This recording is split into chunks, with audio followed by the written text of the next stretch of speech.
Yeah, in my constituency, they've undoubtedly enjoyed the renewed hope agenda. They've seen hope, they've seen sincerity. I've been able to communicate to them effectively. Rome wasn't built in a day. But I think the critical issue we have in Nigeria is a perspective issue, right? People see things differently. It's like watching a movie. When you're watching a James Bond movie, some people concentrate on James Bond, some people concentrate on his gadgets, but nobody expects James Bond to fail. He always goes and completes his mission. So the problem we have now is a communication issue.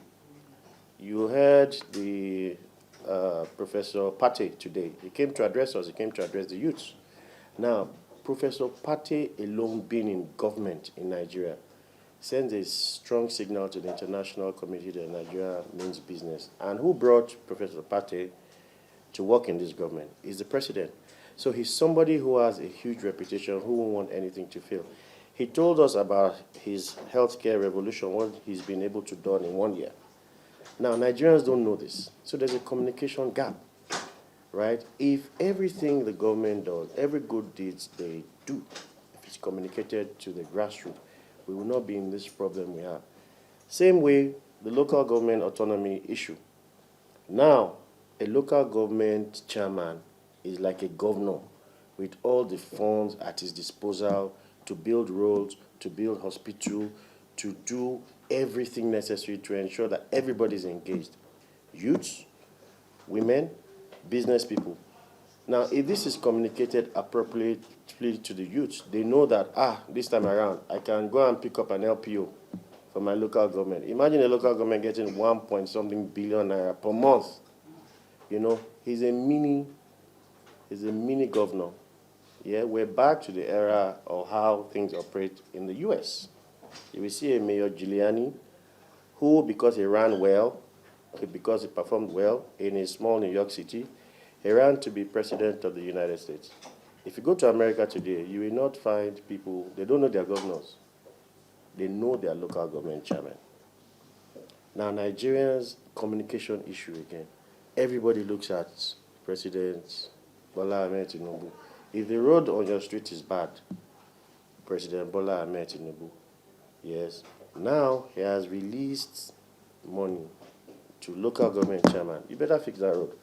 But nobody, I don't know why, we need to have a conversation with youth, with everybody, to let them know, go and meet the chairman. Not even the governor. Go and meet the chairman. You shouldn't see a speck of bad roads in any area because they've been fully mobilized. The law has been passed. We still are not looking at that. We still are saying Ebin Bami is good, it's legitimate. But let's address things to the right quarters now. We're at the curve of a new dawn, right? So we need to properly inform, and I implore all of you, go and look at those baby steps. There's this minimum wage that's coming to being 70,000. May not be enough, but it's still a step in the right direction. They freed Dangote refinery now, right? Things that the regulator ought to have done. Mr. Tinubu has stepped into it and said, you know what, sell this thing to this guy in Naira. Who's going to benefit? Nigerians. So we expect him, there's now a corresponding obligation on Dangote, yet everybody has fought for him. The international community has said this. Adeomi Adesina has said that. Femi Otedola has said that. Now, Mr. Dangote, you better go there and perform. Otherwise, you're going to disgrace yourself. Now, we've all shouted deregulation. You know how long we've been shouting deregulation in Nigeria. Now, deregulation has started. You will get oil in Naira terms. We will give you 400,000 barrels. You need 650. We'll give you 400,000 barrels. Better go and work. We also must see the price of PMS go down in a few months. So I always beg for time. I also always beg for our government to communicate properly. I don't know. I remember during the times of Babangida, he had MAMSA, you know. So we're even doing a lot more, but nobody is telling Nigerians the tiny bits how it's going to affect them on a random scale. The good thing we have, We have the best youths in the world. We have 70% of our demographic, they're youths, intelligent, knowledgeable. You know, you can, if you take a Nigerian youth, if you take a Nigerian youth and they take a youth from the US, and you ask them basic questions, you try and test their knowledge, you will give kudos to the Nigerian youth because they go out of their way to educate themselves. So we only need that spark, right, to get things done, right? So we spent 1 year. Another year, yes, Nigeria would have attained the curve. You know, so that's what I have to say now. Dangote protested peacefully, right? Did he get the results? Yes. So if we protect peacefully, Asiwaju Bola Ahmed Tinubu has also always expressed his love for peaceful protest. He was a chief protester at some point, true or false?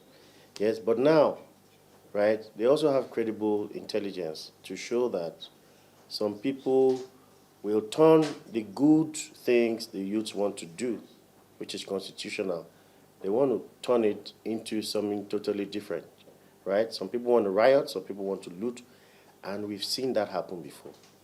Now, even the president we are talking about, nobody has even for one day remembered that he's been a victim of riots.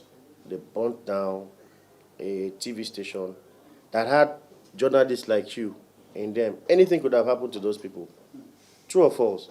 They even tried to burn down his nation newspaper. But nevertheless, he's still saying peaceful protest, right? But at the end of the day, if the peaceful protest turns into something totally different, they go and burn down our friends. Abi? No, they won't burn down this one. They burn down this one, this one, this one, and maybe partly this one. We won't be in our workplace. You know a guy called Portable? Yes? In the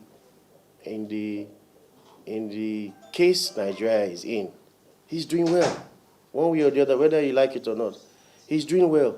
So there is that Nigerian spirit of resilience that I still pray and urge our youth to still tap into.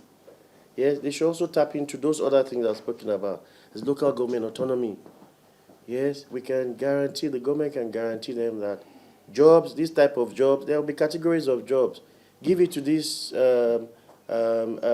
class of people, you know. So I think we can all still sit down and work together and talk in the interest of peace. Nobody gains anything from destruction. Yes, even the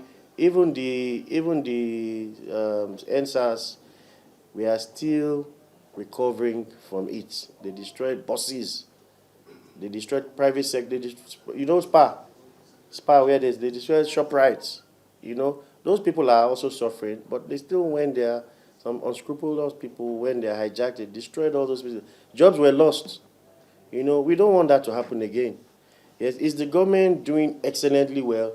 No, right? But it's building, ramping, and this kind of conversations, this kind of issues, this kind of dialogues has also forced government to have a rethink, to look at things in a more credible and positive manner.